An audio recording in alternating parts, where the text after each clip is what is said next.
in the Department of Crop and Soil Sciences, and I worked with my personnel, and we made this Rainfall Demonstrator to show the effects of no-tillage on water quality, on runoff from working agricultural lands, and on erosion. So what we have here we took soil from a 29-year-old tillage trial that we have at Penn, and there's different types of tillage systems there. So one is continuous no-tillage. There's plots in the field. They have not been tilled for 29 years while the crops have been grown on them.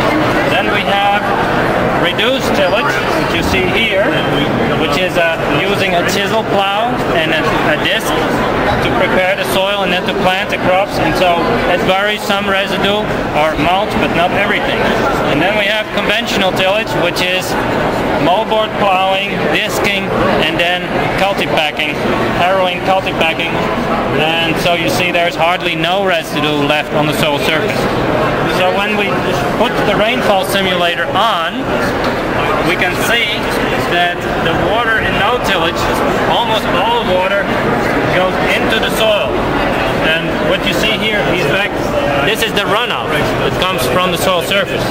So you see this little bottle here, we had it on about 45 minutes, and the water is all clear, and it is very little bit.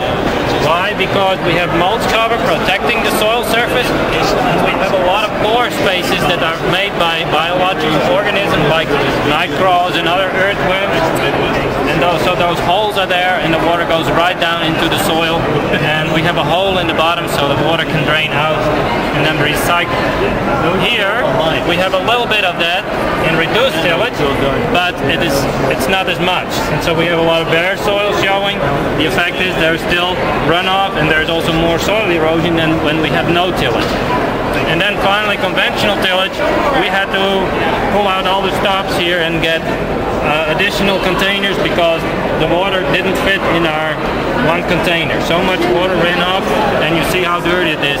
So this shows here the effects of continuous use of these practices on water quality.